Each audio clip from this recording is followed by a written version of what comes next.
자, 이제 오늘 우리가 읽은 말씀은 예수님께서 하신 천국에 관한 첫 번째 비유의 내용입니다. 이 비유의 내용은 아마 우리가 많이 기억하고 있는 그런 내용들일 겁니다. 여러분들께서 알고 계신 부분도 있겠고 또 할 텐데, 오늘 우리가 처음으로 이 씨 뿌리는 비유를 살펴보면서 오늘 우리에게 주시는 그 교훈이 무엇인가를 함께 살펴보도록 합니다. 자, 오늘날 우리가 농사를 할 때 되게 하는 방식은 되게 어떻게 합니까? 우리 한국 같은 경우에 되게 씨를 뿌리기 전에 먼저 밭을 일구잖아요. 밭을 일구고 그 다음에 돌 같은 거 있으면 골라내죠. 그리고 흙을 이렇게 잘 고르고 난 다음에 자, 그냥 씨를 뿌리는 게 아니라 골을 만들죠. 골. 사람들이 이제 잡초를 뽑거나 이렇게 할 때 다닐 수 있도록 이렇게 파고 약간 높이고 해가지고 골을 판 다음에 그 위에다 씨를 뿌리고 그대로 내버려두는 게 아니라 어떻게 합니까? 얇게 흙으로 덮어요. 그렇죠? 그래서 그러다 보니까 대부분이 뭐 특별한 어떤 일을 만나지 않는 이상은 결실하는 것에 대해서는 당연히 그렇다 생각을 하게 됩니다. 그런데 당시 이스라엘 땅 같은 경우는 대부분이 이 광야 지형을 가지고 있어서 굉장히 돌이 많은 그런 땅이고 또 잡초 같은 게 많아서 쉽게 이렇게 무엇인가를 뿌려서 거두기가 참 어려운 그런 지형을 가지고 있었어요. 그래서 이스라엘 사람들이 당시에 이 씨를 뿌리는 방법은 농부가 먼저 이 땅에다가 씨를 흩뿌립니다. 흩어뿌리는 거예요. 쭉 뿌리고 난 다음에 그리고 나서 이제 밭을 일구어내고 사람이 다닐 수 있도록 적당하게 이렇게 약간 구역을 남겨놓는 거예요. 그리고 그렇게 하다 보니까 이제 결과적으로는 어떻게 생기냐? 씨는 먼저 뿌려놓고 이렇게 좀 만들다 보니까 어떤 씨들은 결과적으로 보니까 그냥 사람들이 이렇게 다니는 길가 같은 그런 곳에 그 씨가 뿌려진 형태도 되고 또 흔한 땅처럼 자갈밭 위에 또 뿌려지게 되는 경우도 있고 잡초가 여전히 제거되지 않은 그런 가시덤불이 있는 그 땅에 떨어지는 경우 어떤 경우 드물지만 좋은 땅 돌도 이렇게 없고 또 잡초도 많지 않은 그 땅에 뿌려지는 그런 결과도 있다 이 말이죠. 예수님께서는 바로 이런 그들의 일상적인 그 농부가 씨를 뿌리는 그런 방법을 소개하시면서 그걸 가지고 천국에 관한 이치를 빗대어서 설명하시는 겁니다. 그래서 그걸 두고 비유라 부른다 그랬죠. 그래서 그런 형식으로 씨를 뿌리는 이야기를 가져오셔서 예수님께서 말씀하시는 겁니다. 그런데 여기 씨라고 하는 것은 뭘 말하냐면 하나님의 말씀을 뜻한다. 누가가 설명합니다. 또 밭은 뭘까요? 말씀을 듣는 사람,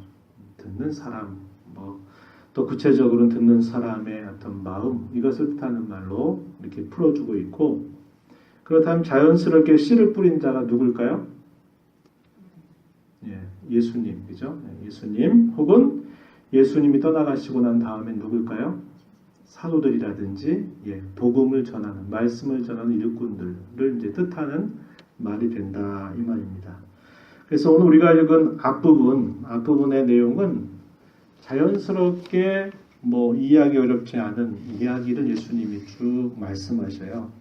자, 여기 보면 4절 보니까 자, 뿌릴새 덜어는 길가에 떨어짐에 어떻게 됐다고 말해요? 새들이 와서 그 씨앗을 먹어버렸다. 또 어떤 경우 흙이 얕은 돌밭, 그 흔한 광야 땅에 떨어진 경우는 어떻게 됐다고 말합니까? 흙이 깊지 아니함으로 곧 싹이 나오지만 해가 돋은 후에 그 뿌리가 타서 결국 말라버리게 되는 그런 일이 나타난다. 또 가시떨기 위에 떨어지는 경우는 뭐라고 소개합니까? 7절에 가시가 자라서 기운을 막아서 결국 결실하지 못하게 되는 걸 말하죠. 그리고 마지막 자, 좋은 땅에 떨어지는 경우는 뭐라고 말씀합니까? 100배, 60배, 30배의 결실을 하였다 이렇게 말씀해요. 자, 이거는 유대인들이 이 말씀을 듣고는 뭐 이해하기가 어렵지 않아요. 왜? 흔히 있는 현상이다 하는 겁니다. 그리고 나서 예수님이 갑자기 하시는 말씀, 자, 9절에 뭐라고 소개하냐면 귀 있는 자는 들으라 이렇게 말씀하셨어요. 귀가 없단 말씀입니까? 모든 사람이 다 귀가 있어요. 근데 예수님은 이렇게 누구나 다 알 수 있는 이야기 딱 하나 해주시고 귀 있는 자는 들으라 이렇게 말씀하셨어요. 무슨 말씀일까요? 잘 곰곰이 생각해봐라 이 말입니다. 내가 왜 너희들이 잘 알고 있는 이야기를 하는지, 내가 뭘 말하려고 내가 이것을 비유로 이야기하는지 곰곰이 잘 생각해 봐라. 그리고 이해해라. 그 말씀을 귀 있는 자는 들으라 이렇게 예수님께서 말씀하신 거예요. 자, 이 이야기는 낯선 이야기가 아니라 잘 아는 이야기예요. 근데 그 뜻을 헤아리기가 참 어려운 겁니다. 그렇죠? 비유가 바로 그런 거예요. 한편으로는 기억에 남는 이야기고 잘 기억되고 뭔가 이렇게 있는데 그 뜻이 뭔가가 이렇게 밝히 알아듣는 게 어려워요. 제자들이 왜 예수님이 이 말씀하시는지가 이해가 안 된 겁니다. 그래서 나중에 이제 많은 사람들이 흩어지고 예수님과 있는 자리에 제자들이 물어요. 예수님, 왜 비유를 이렇게 말씀하셨어요? 그랬더니 그 이야기 쭉 하셨죠. 우리가 지난주 금요일날 살폈던 이야기입니다. 그리고 나서 자 이제 그거에 대한 설명을 해주시는데요. 18절 가서 보세요. 18절. 그런즉 씨 뿌리는 비유를 들으라. 예수님이 그 비유로 말씀하셨던 것을 이제 쭉 설명해 주시는 내용을 이제 소개해주고 있다 이 말입니다. 자, 그래서 아까 이야기했던 그 아주 익숙한 이야기들 네 가지의 경우들을 이제 하나하나 짚어가면서 세세하게 설명을 덧붙여 주시는 겁니다. 자, 길가에 뿌려진 경우 어떠하냐? 19절 말씀 가서 보니까 이렇게 말씀하죠. 자, 천국 말씀을 듣고 깨닫지 못할 때는 악한 자가 와서 그 마음에 뿌려진 것을 빼앗나니 이는 곧 길가에 뿌려진 자다. 예수님께 설명하셨어요. 자, 말씀을 듣고 깨닫지 못한다. 그런 경우에는 악한 자가 와서 그 마음에 뿌려진 것을 빼앗아 버린다. 이렇게 설명하는 것을 길가로 이야기하셨어요. 자, 이에 대해서 다른 복음서, 예를 들면 누가는 이 부분에 대해서 이렇게 설명해요. 누가복음 8장 12절에서 말씀을 듣는 자가 믿고 구원을 받지 못하게 하려고 마귀가 말씀을 빼앗아 가는 것이다. 이렇게 설명해 줍니다. 자, 핵심 뭐예요? 구원받지 못하게 하려고 마귀가 말씀을 빼앗아 가는 경우다. 이렇게 설명을 해주는 거예요. 자, 씨앗이 이렇게 뿌려졌단 말이죠. 길가밭에 아까도 말했지만 흩어 뿌리는데 어떤 씨가 그냥 사람들이 다닐 수 있는 길가에 이 씨앗이 뿌려지게 되는데 이 씨앗이 길가 같은 경우 단단한 그 땅에 씨앗이 딱 뿌려지면 이게 그 땅을 뚫고 내려 들어가야 되잖아요. 땅 속으로 들어가야 되는데 땅이 단단하니까 이 땅 속에 쉽게 들어가지는 못해요. 자, 그러면 그 씨는 노출 상태에 있게 되죠. 노출 상태에 있게 되면 말 그대로 그냥 사람들이 다니다가 그 씨앗을 짓이겨서 밟아버릴 수 있죠. 아니면 또 어떤 경우 날아가는 새가 와가지고 야 이거 웬 모이냐 해가지고 그 땅속으로 스며들지 않는 그 씨앗을 그냥 모이로 주워 먹어버린다 이 말입니다. 자, 이걸 두고 뭐라고 우리가 이해해야 되느냐? 하나님 말씀을 듣고도 그 말씀이 우리 마음에 그 말씀을 우리 마음에 되새기려고 하지 않으면, 마음밭에 그것을 빨리 흡수하려고 하지 않으면 사단은 그 말씀을 어떻게 간다? 빼앗아간다 이 말이에요. 빼앗아간다 이 말입니다. 이런 경우가 길가에 떨어진 경우다 이렇게 말하고 있는 거예요. 그러니까 씨가 뿌려졌어요. 우리의 뿌려졌다는 얘기는 뭐예요? 예수님께서 말씀하셨다 이 말이죠. 그 하신 말씀을 귀로 들었어요. 들은 그 말씀을 땅으로 빨리 흡수를 해버려야 되는데 땅이 그 씨앗을 빨리 이렇게 흡수를 해버리지 못하면 그 씨앗이 노출된 상태가 되다 보면 그 씨앗을 짓밟아버리거나 새들이 와서 그걸 쪼아먹어버린다 이 말이죠. 이게 무슨 말이냐? 우리가 그 말씀을 듣고 그 말씀을 우리의 가슴으로 그 말씀을 되새게 된다 이 말이에요. 그렇지 않을 때 그게 우리 안에 가슴에 새겨지지 않게 돼버리면 그 말씀이 쪼아먹어버린다, 사라져버린다 이 말이죠. 그게 바로 길가에 떨어진 경우다 이렇게 예수님께서 설명하고 있는 거예요. 자, 두 번째는 돌밭에 뿌려진 자의 경우 20절과 21절에서 소개해주고 있는데요. 자, 이런 경우는 어떻게 설명하시느냐? 자, 20절 가서 보면 자, 말씀을 듣고 즉시 기쁨으로 받되 그 속에 뿌리가 없어 잠시 견디다가 말씀으로 말미암아 환난이나 박해가 일어날 때는 곧 넘어지는 자다 이렇게 예수님이 설명해 주셨습니다. 자, 식물이 자라기 위해서 꼭 필요한 거 세 가지 있다 이야기예요. 우리 어린 시절에 많이 외웠죠. 뭐가 있어야 되죠? 물이 있어야 되죠. 또 공기가 있어야 되죠. 또 뭐가 있어야 돼요? 햇빛이 있어야 되잖아요. 그죠? 그래서 식물의 3요소 해가지고 그 많이 외웠던 기억이 나요. 그죠? 뿌려진 씨가 이제 땅 속으로 스며든다 이 말이에요. 길가밭과 다르게 스며드는데 자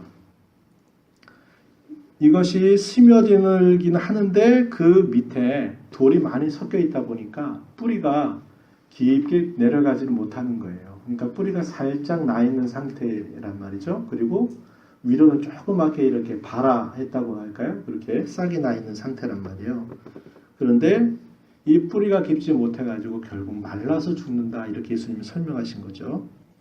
자, 햇빛이 반드시 필요해요. 필요한데 자 햇빛을 받는 경우에 그 식물이 뿌리를 깊게 내리지 못하면 그 강렬한 햇빛이 오히려 그 식물을 자라게 하는 게 아니라 그 식물에게 독이 돼가지고 그 식물이 결국 그 햇빛 때문에 말라서 죽는다 이 말입니다.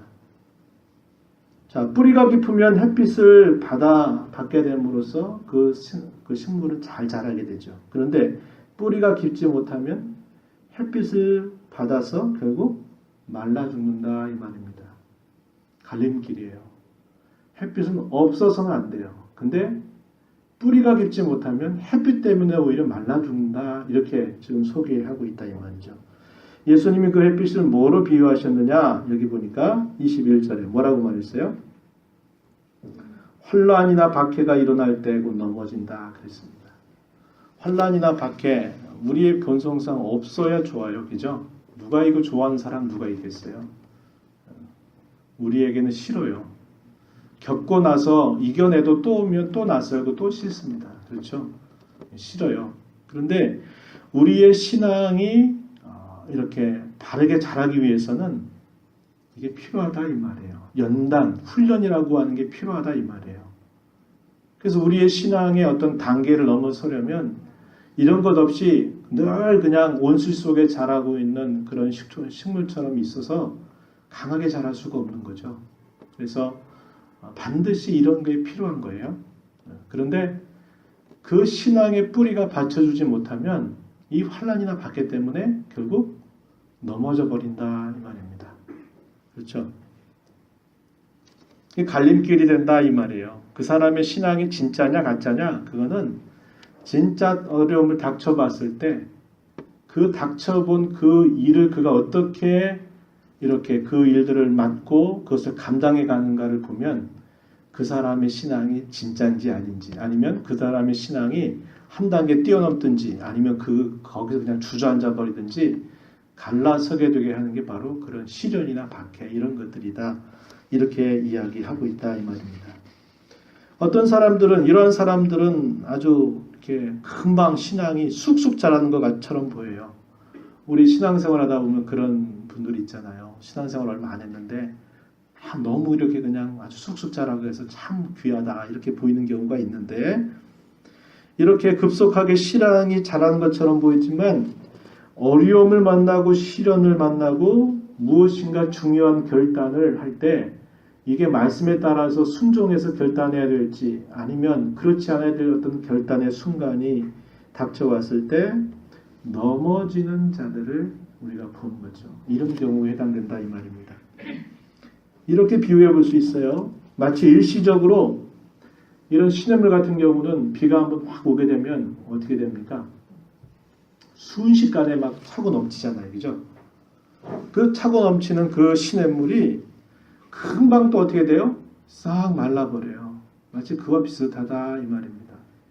강이 넓은 강이라든지 또 드넓은 바다는 뭐 그런 게 별로 없는 거예요. 변화가 없는데, 이렇게 조금 냇가 같은 데는 비가 한번 오면 그냥 급속하게 범람했다가 또 순간 그 많은 물들이 싹 빠져나가 버리면 또 그냥 이렇게 말라버리는 경우들이 있는 것과 비슷한 이런 경우를 돌밭에 뿌려진 씨다 이렇게 말하고 있다 이 말입니다. 자, 세 번째, 가시떨기에 뿌려진 경우는 22절에 예수님이 어떻게 설명하시냐면, 자, 말씀을 들으나 세상의 염려와 재물의 유혹에 말씀이 막혀 결실하지 못하는 자다 이렇게 예수님 설명해 주십니다.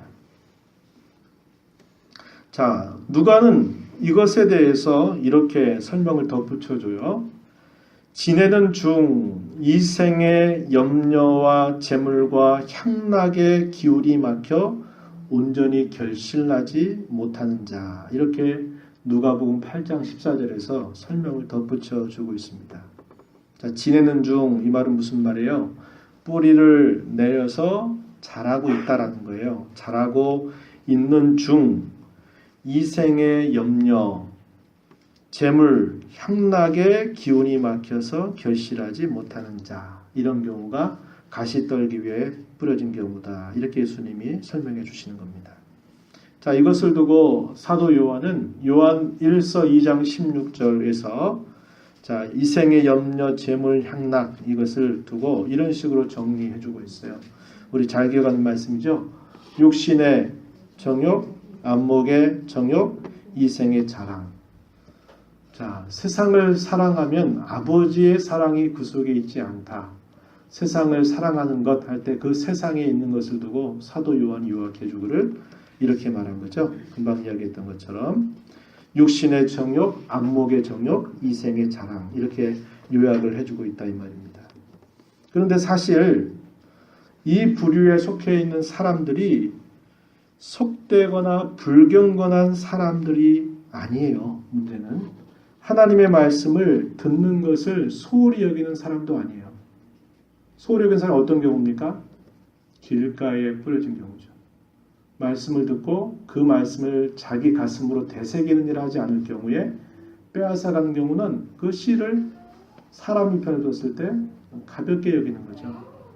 자, 그 다음에가 뭐였어요? 돌밭에 뿌려진 경우는 자, 뿌리가 깊지 않았지만 말씀이 그의 심령 속에 새겨졌다 이 말이에요. 그런데 햇빛 때문에 결국 말라서 비틀어지는 경우, 이렇게 얘기했는데 여기 가시떨기는 그런 문제의 그 다음이에요. 자, 말씀이 그 밭에 땅 속으로 스며들었고 뿌리도 내렸고 싹도 해서 계속 위로 자라가고 있는 거예요. 그러니까 이것은 우리가 생각해 보면 하나님 말씀을 듣는 것을 소홀히 한 것도 아니고 그가 경청하지 않으려고 마음먹은 그런 자들도 아닌데, 문제는 뭐냐? 그가 자라난 그 환경 속에 있는 여러 가시떨기 같은 그런 기운에 막혀버리는 것이다 하는 겁니다. 그게 뭐예요? 온갖 잡념들이에요. 이 세상에서 우리가 살아가면서 가지고 있는 모든 잡념들, 염려하는 거, 나도 좀 잘 먹고 잘 살아야 되는데, 나도 좀 누리고 살아야 되는데, 나도 뭐가 좀 있어야 되는데, 이런 세상 속에 살아가면서 흔히 모든 사람들이 생각하고 있는 그 관심에 우리의 생각이 거기에 다 쏠려 있는 거예요. 신앙은 신앙 나름대로 가지고 있긴 한데 그 신앙의 방향이 뭔가 내가 다른 게 있는 게 아니라 이 세상에 있는 그 모든 것들을 여전히 떠안고 있는 그런 자세로 이렇게 신앙생활을 하는 경우, 이런 경우에는 이것이 막는 기운이 돼서 자라가려고 하는데 결국 그 위를 덮어버리는 거죠. 햇빛을 차단시켜버리고. 그래서 결국 그것이 제대로 자라서 꽃을 피우지 못하게 함으로써 결국 열매하고는 상관이 없는 그런 결과로 된다 이 말이죠. 그걸 지금 말하고 있는 겁니다. 자, 반면에 좋은 땅에 뿌려진 경우는 어떤 경우를 소개하냐면 말씀을 듣고 깨닫는 자다 이렇게 소개하셔요. 23절 말씀을 듣고 깨닫는 자니 결실하여 어떤 것은 100배, 어떤 것은 60배, 어떤 것은 30배가 된다 이렇게 예수님이 말씀하셔요. 자, 100배, 60배, 30배 또 어떤 경우는 30배, 60배, 100배 이렇게 소개하죠. 자, 말씀을 이렇게 그 말씀이 씨앗, 그 씨앗이 밭에 심어져 있는데 어떤 씨가 심어진 그곳에서는 결실이 100배가 되고 하나를 심었는데 마치 100개 정도의 수확을 얻고 어떤 경우는 60개 수확을 얻고 30개 수확을 얻는데요. 차이가 있다 이 말입니다. 무슨 차이예요? 열매를 맺어가는 그런 차이가 등장하는 거죠. 벼를 심어도 그 벼에서 똑같은 개수의 벼가 맺혀지는 게 아니라 어떤 벼에는 많이 맺히고 어떤 벼에는 상대적으로 적게 맺히기도 한다 이 말이에요. 뭐가 문제일까요? 이걸 이렇게 생각하면 마음밭이라는 거예요. 학교에서 이제 선생님들이 학교에서 이렇게 학생들을 가르치다 보면 그런 거 경험하잖아요. 뭐 교회에서도 마찬가지로 항상 그래요. 어떤 사람과의 관계 속에서 뭔가를 배우고 이렇게 하는 사람들을 봤을 때 선생님이 어떤 걸 가르쳐 줄 때 어떤 아이들은 그 가르쳐 주는 것을 쏙쏙 알아듣는 친구들이 있잖아요. 그죠? 그런 친구들이 있고 어떤 친구들은 그게 뭔지 몰라서 또 물어가지고 아는 친구들도 있어요. 그것도 귀해요. 어떤 친구들은 그냥 아예 그냥 수업 시작하면 그냥 엎드려가지고 자는 친구들도 있고 다양한 반응들이 나타나는 거죠. 하나님 말씀에 대해서 어떤 사람은 정말 순전해서 성경에서 말하고 있는 모범적인 교인 어떤 분들이 있었습니까? 데살로니가 성도들. 그렇죠? 근데 그들보다 더 칭찬받았던 이들이 누구였습니까? 사도행전 보니까 베레아 교인들은 더 말씀에 대해서 더 신사적이다 이렇게 표현했어요. 그죠? 해가지고 하나님 말씀을 받고는 그 말씀이 정말 그러한가를 상고했다 그랬어요. 그게 뭡니까? 하나님 말씀을 그 사람이 어느 정도로 그 말씀을 빨아들이고 흡수하느냐에 따라서 그 사람의 맺는 열매가 차이가 드러난다 이 말이에요. 이건 교회 가운데 내가 육체적으로 육체적이라 교회 가운데 어떤 많은 직분을 맡았고 많은 일을 하느냐 이거하고 관계된 게 아니에요. 하나님 말씀에 대한 그 반응의 태도가 정말 순전해서 그 말씀을 확 빨아들이는 사람하고 아니면 적당하게 이렇게 빨아들인 사람하고 그 말씀에 대한 반응에 따라서 이것이 100배가 되느냐 60배가 되느냐 30배가 되느냐 하는 거예요. 물론 귀한 거죠. 적어도 30배라도 열매 맺을 수 있는 것만으로도 귀한 것이지만 그 열매 맺는 그 정도도 다 다르다 이 말입니다. 뭐에 따라 다르다고요? 그 사람의 마음밭의 상태에 따라서 다르다 이 말이에요. 자, 그걸 지금 쭉 소개해주고 있는 거예요. 근데 이 말씀들을 좀 정리해보면 크게 두 가지로 크게 나눠볼 수 있는데 하나는 뭐냐면 자, 오늘 본문 속에서 예수님이 하신 말씀 열매를 맺는 경우 실제적으로는 이 경우만 천국 백성이 되는 거죠. 사실은 천국의 비밀을 아는 자들이죠. 말씀을 듣고 깨닫는 자가 열매 맺는 경우다. 이렇게 예수님 말씀하셨고, 그러지 못한 경우를 몇 가지를 소개했어요? 세 가지를 소개했어요. 세 가지. 자, 세 가지를 소개했는데, 자, 열매를 맺는 경우는 예수님의 말씀에 따르면 말씀을 듣고 깨닫는 자로 묘사가 되고 있지만, 열매를 맺지 못하는 경우는 말씀을 듣고 깨닫지 못하는 경우로 묘사한다는 겁니다. 그런데 말씀을 듣고 깨닫지 못하는 경우도 또 나눠져요. 뭐냐면 몇 가지 경우였어요? 세 가지 경우였어요. 자, 어떤 경우? 말씀을 듣자마자 그 말씀을 자기에게 새기는 그런 일이 없이 그 말씀을 빼앗겨 버리는 경우도 있다. 길가에 떨어진 경우. 또 어떤 경우? 말씀을 듣지만 그 말씀을 깨닫지 못하는 경우도 있다. 말씀을 듣지만 깨닫지 못하는 경우가 또 두 가지가 있는데 그게 뭐예요?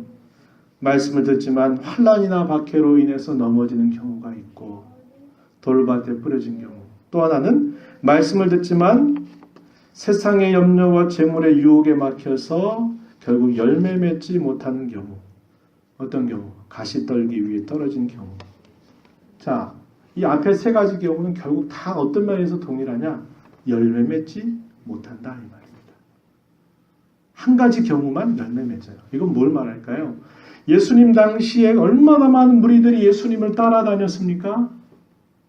예수님께서 행하시는 그 기적을 보았고 예수님께서 하시는 그 교훈이 유대 종교 지도자들의 교훈과 비할 데 없을 만큼 깊고 권세가 있는 교훈임을 사람들이 맛봤어요.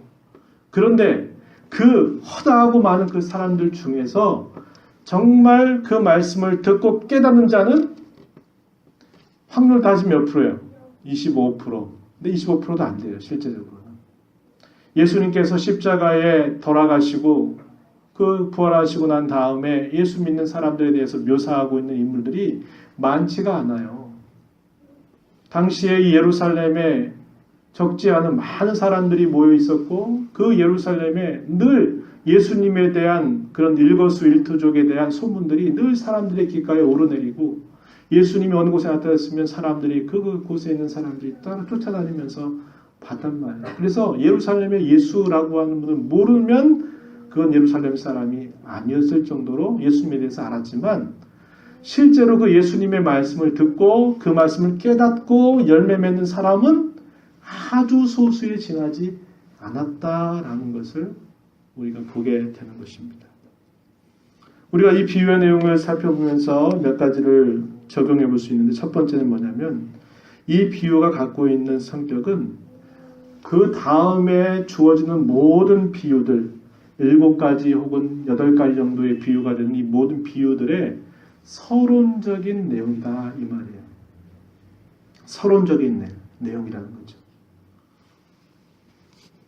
자, 19절에 뭐라고 표현하냐면 한번 보세요. 19절에 자, 아무나 천국 말씀을 듣고 깨닫지 못할 때는 자, 예수님이 지금 천국 말씀을 알려주셨어요? 안 알려주셨어요? 이 비유에서 알려주셨어요? 정말요? 천국에 대한 말씀 안 하셨어요. 그렇죠. 천국에 대한 말씀의 그 내용을 얘기한 게 아니라 그 말씀을 듣는 사람들의 다양한 반응, 구체적으로 4가지, 크게는 2가지만 지금 소개하고 있는 거예요. 그건 뭐냐면 앞으로 내가 이 천국에 관한 말씀을 비유를 내가 계속 해줄 건데 너희들의 반응이 이렇게 갈라질 거다. 그걸 말씀하시는 거예요. 그러니까 이것은 서론적인 이야기다 이 말입니다. 그리고 두 번째는 이 비유가 뭘 강조하냐면 시 자체에 강조를 두고 있는 게 아니에요. 그 시는 그 자체로 생명력이 있는 겁니다. 근데 여기서 강조하고 있는 건 뭐예요? 씨가 뿌려지는 그 밭의 상태를 지금 강조하고 있다 이 말이에요. 그게 뭐예요? 하나님 말씀을 듣는 너희들의 그 마음 상태가 무엇인가를 지금 진단하라고 예수님께서 비유 말씀을 하고 계신 거예요. 세 번째는 뭐냐면 적용의 2가지 면인데 하나는 자, 어떻게 그들이 천국 백성이 되느냐 했을 때 그것은 전적으로 하나님의 은혜로 말미암아 허락받은 자에게 그 비밀을 알게 된다 이 말이에요. 그건 우리가 지난 시간에 살폈던 내용이죠. 그런데 그들이 그 말씀을 받고 그들이 하나님 나라 백성으로 어떻게 살 것인가 할 때도 역시 이 말씀, 이 비유가 그대로 적용이 된다 이 말이에요. 자, 이게 무슨 말이냐면 어떻게 내가 예수 믿었습니까? 라고 말할 때 뭐예요? 하나님 말씀이 내게 어떻게 된 거죠? 깨달아진 거잖아요. 믿어진 거잖아요. 그렇죠? 그럼 내가 어떻게 그리스도인답게 성숙하고 성장하고 열매 맺습니까? 라고 말할 때도 뭐가 기준이에요? 하나님 말씀에 대한 우리 영혼의 양식으로 주시는 그 말씀에 대한 내 태도와 내 모습에 따라서 정말 열매를 잘 맺느냐 아니면 열매를 잘 맺지 못하느냐 갈라지게 돼 있다 이 말이죠. 그래서 우리가 기억해야 될 건 뭐냐면 하나님의 은혜로 말미암아 주어진 것임에도 불구하고 그 하나님의 은혜는 우리에게 우리 각자에게 믿음과 순종을 강조해 준다는 거예요. 강화시킨다는 거예요. 아, 하나님 주시는 거니까 나는 가만히 있어도 된다. 이렇게 말씀하시는 게 아니라 하나님의 은혜로 주어진다고 하는 사실을 우리에게 깨닫게 하는 것은 우리로 하여금 더 그 말씀에 부착하고 그 받은 말씀을 그냥 흘려 떠내지 보내지 않고 그 말씀에 순종하도록 우리의 마음을 강화시킨다 이 말이에요. 은혜를 은혜로 아는 사람은 그렇게 받는다 이 말이에요. 아, 은혜를 주어졌으니까 대충대충 해도 되겠지. 이렇게 나가지 않는다 이 말이에요. 하나님의 은혜를 은혜로 정말 아는 사람은 은혜를 알기 때문에 내가 그 은혜 받은 자로서 내가 더 이렇게 살아야 되겠다는 그런 간절한 열망을 갖는 것이지 이건 내 힘으로 된 거 아니라 하나님 은혜로 된 거니까 나는 아무렇게나 살아도 된다. 그래도 하나님 내게 은혜 주실 거다. 이렇게 하는 것은 은혜를 모르는 자의 모습이다 이 말입니다. 예수님께서 뭐라고 말씀하셨어요? 두런 말씀하셨죠. 그 나무가 어떤 나무가를 뭘 보고 안돼요? 열매를 보고 안돼요. 이게 무슨 얘기입니까? 옛날에 과거의 한 시점 씨가 뿌려진 그때 그거 얘기하는 거 아니에요. 결과. 우리의 인생 전체를 살아가는 그 결과가 내가 좋은 열매를 맺느냐 그렇지 않느냐에 따라서 내가 진짜 좋은 나무냐 그렇지 않느냐가 판가름 난다 이 말이에요. 우리로 하여금 대충 그럭저럭 살라고 주님께서 우리에게 용인하시지 않는다 이 말이에요. 우리의 인생 끝자락에서 우리의 인생의 그 마지막 순간에 내가 맺어온 그 열매를 통해서 결국 내가 정말 참신자인가 아닌가가 판가름나게 돼 있다 이 말이에요. 긴장 풀 수 없고 긴장 완화시키고 대충 그럭저럭 살다 가면 된다. 이렇게 할 수 없다 이 말입니다. 두려운 말씀이에요. 두려운 말씀. 자, 이 말씀을 맺으면서 두 가지 말씀을 나누려고 해요. 하나는 저와 여러분의 마음을 끊임없이 기경하자는 겁니다. 기경. 갈아엎자 이 말이죠. 좋은 밭으로 기경해야 합니다. 가난한 마음, 겸손한 마음, 온유한 마음, 사모하는 마음. 이게 100배를 맺느냐, 60배를 맺느냐, 30배를 맺느냐 이 차이를 가져오게 되고 또 하나는 내가 정말 열매를 맺느냐, 열매 맺지 못하는 거냐까지도 이게 보여준다 이 말이죠. 그 열매의 정도는 그 사람의 마음의 상태가 어떠하냐에 따라서 그 열매의 상태는 다 달라지게 돼 있다라는 것을 우리에게 말해주고 있는 거예요. 온유한 마음이라는 게 뭐예요? 잘 길들여지는 마음이에요. 길들여지는 마음. 야생마 길들이기가 쉬워요? 어려워요? 어렵죠? 어렵단 말이에요. 사람의 마음을 하나님이 말씀을 통해서 길들이기 좋다는 건 뭐예요? 그 말씀에 그대로 순전하게 반응하고 그 말씀 받는 자세를 두고 온유하다 이렇게 부르는 거거든요. 근데 이렇게 말해도 듣지 않고 고집부린다? 힘들어요. 힘들다 이 말이에요. 이런 사람에게 열매 많이 맺을 수가 없는 거예요. 그래서 마음밭을 기경해야 돼요. 길가와 같이 우리의 마음이 굳어지지 않도록 돌밭과 가시떨기밭과 같이 우리의 마음의 장애물들이 있는 것을 끊임없이 제거해야 된다 이 말이에요. 여러분 강원도에 고랭지 채소들 많이 나잖아요. 그죠? 거기 배추가 맛있다 그래요.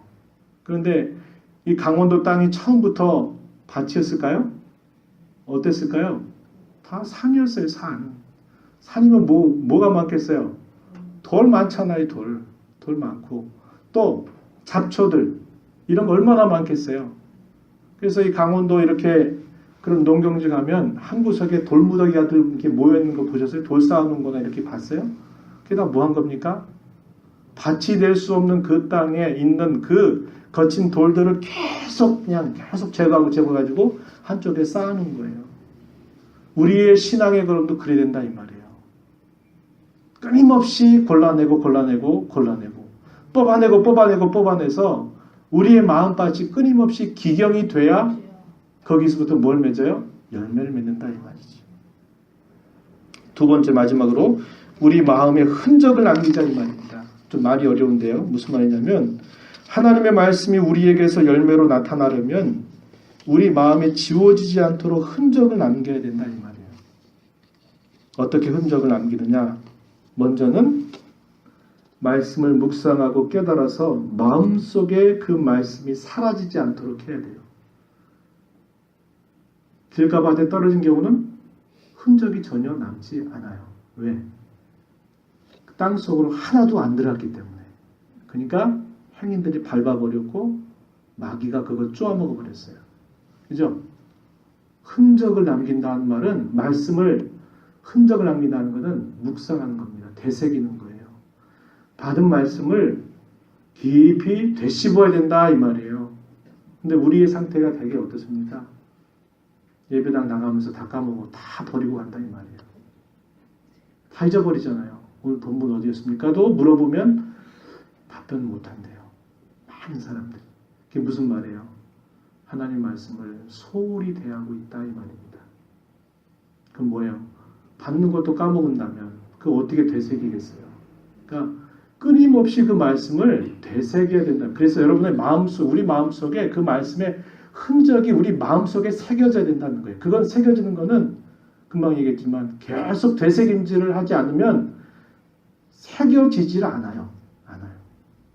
자, 이게 처음이고 두 번째는 뭐냐? 더 새겨지지 않도록 마음에 남으려면 뭐가 될까요? 체험하는 거예요. 체험. 어떻게 체험해요? 받은 말씀을 순종하는 겁니다.